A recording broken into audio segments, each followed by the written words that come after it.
I'm Dr. Andy Lane. I'm the clinical lead for East Lancashire. Have far too many years experience in substance misuse and loved every single moment of it. I'm Rachel. I'm the service manager for Inspire in East Lancs. I've been in East Lancs for 8 years. I was just working it out this morning. So I started there as deputy service manager in 2012.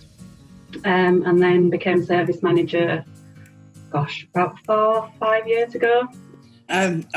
So what do you most enjoy about it? Pretty much everything from the sound of it. I'll be honest, I love every aspect of my job, yeah, and it sounds corny, but it's taken a few years to get here, but yeah, I love the variety. I like the autonomy CGL give me to start groups and that. They're pretty good at saying, right, okay, to run with a new venture. Some of the ventures have fallen flat over the years, but I love the concept of having an idea and then putting it out there and then there being an end result to it. Yeah, creating something out of nothing. I work mainly with opiate clients. That could be anything from class A opioids such as heroin.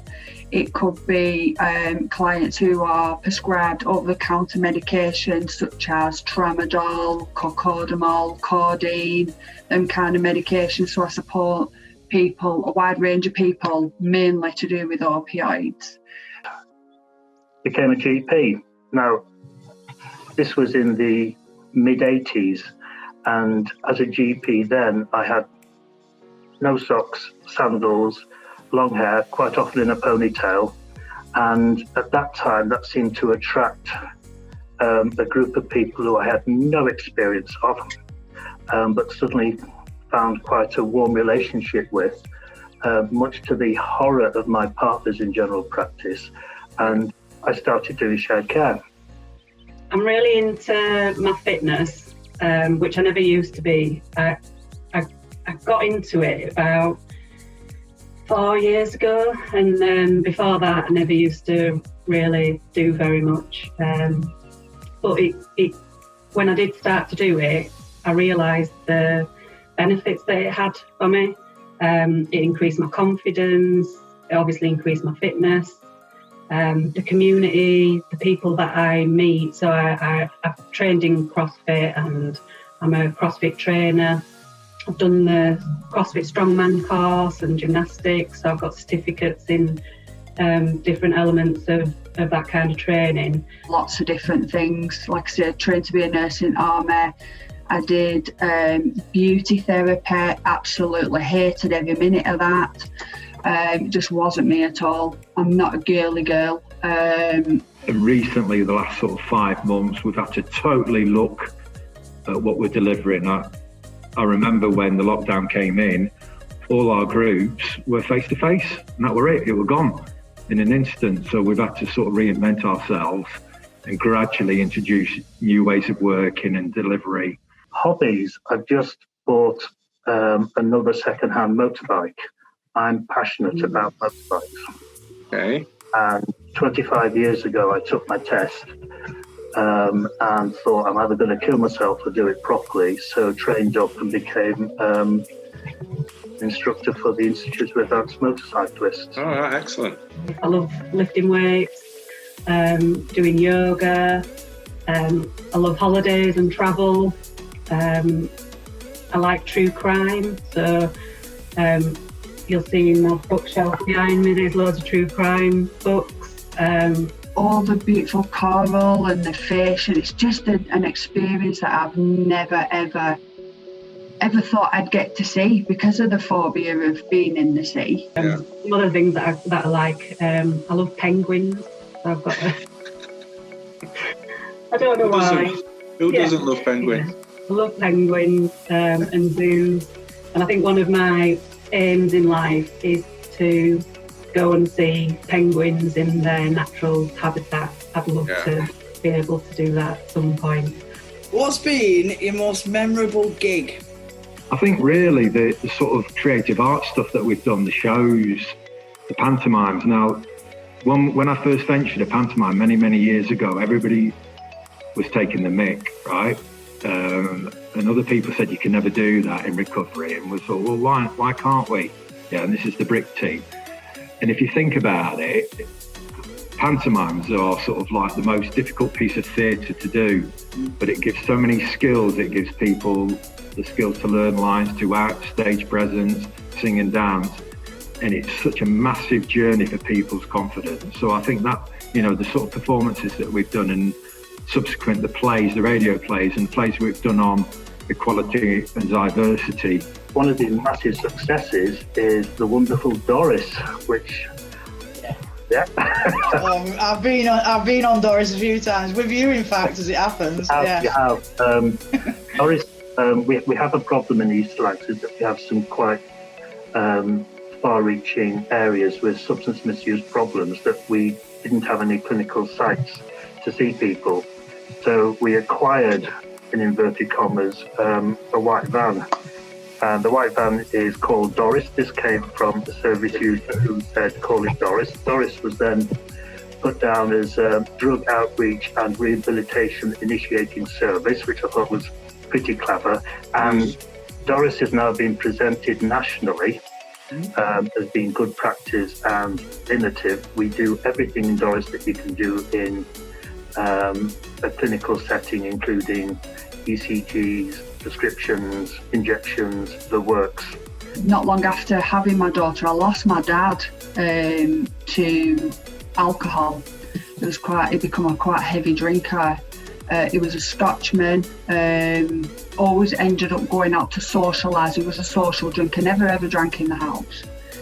And anyway, he ended up passing away of a heart attack, and I tried to help him for years. And I just thought to myself one day, could I have done a bit more?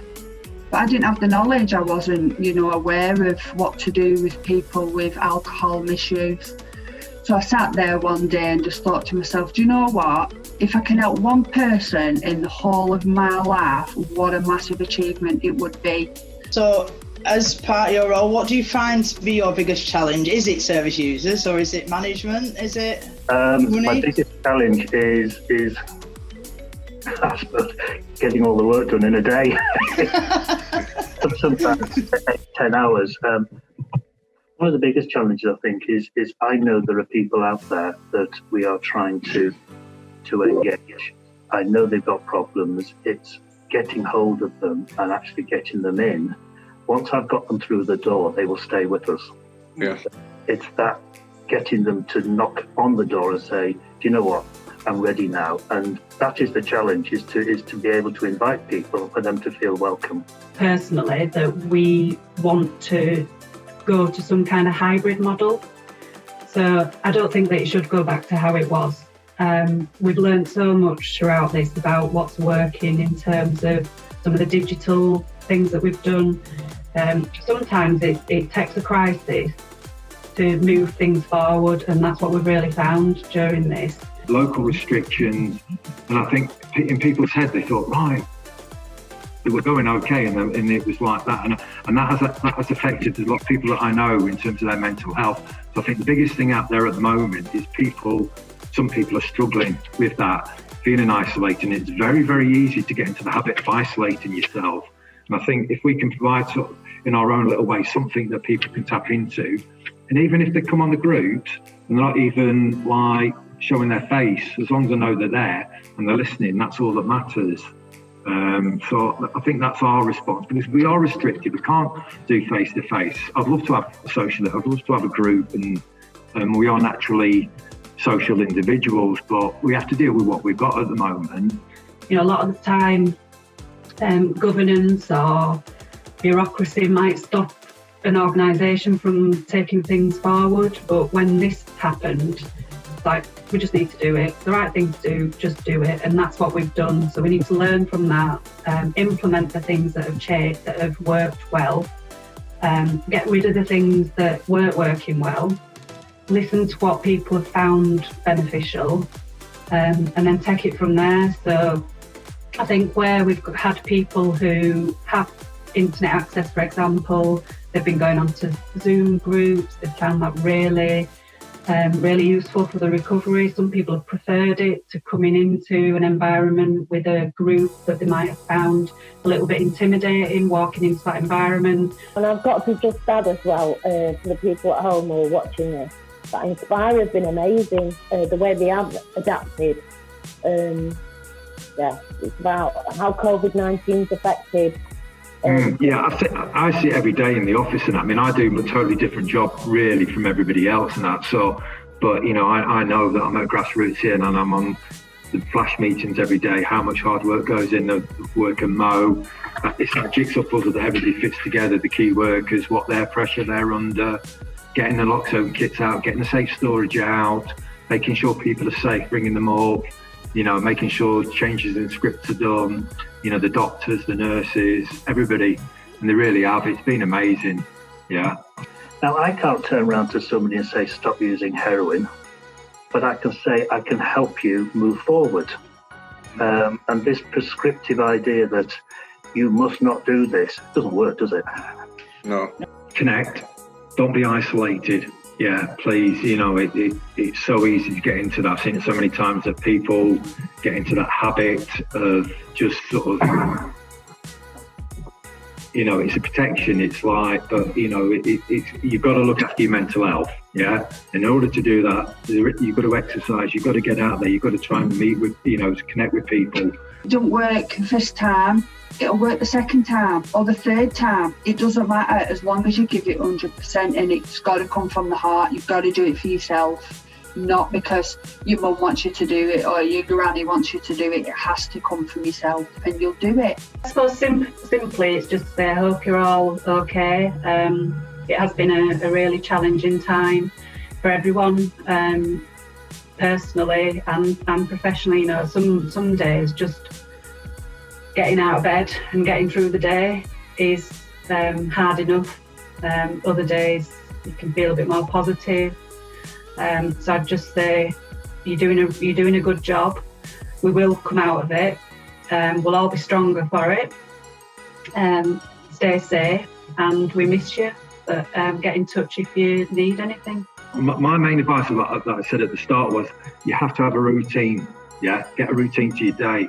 Write it down. Even if it's little things like I'm going to have the house tidied by 5 o'clock. When I first started, I had a list of jobs. By 5 o'clock, I need to do this. Have a structure and have something to look forward to as well, and be kind to yourself. I just wanted to bring something a little bit different that nobody's ever seen before. So I come up with the idea of building my job into the 12 days of Christmas. Okay. I'm not going to sing it because I can't sing, but I will read it. On the first day of detox, Kelly gave to me a fresh start and a bit of sanity. This is where I have to be really careful. Yeah. On the 12th day of detox, Kelly gave to me 12 weeks of rehab, 11 NA meetings, 10 mentors mentoring, 9 clients clocking, 8 checking calls, 7 days of valleys, 6 rattling meds, 5 burning rings, 4 detox pods, 3 Hep B shots, 2 restless legs, and a fresh start with a bit of sanity.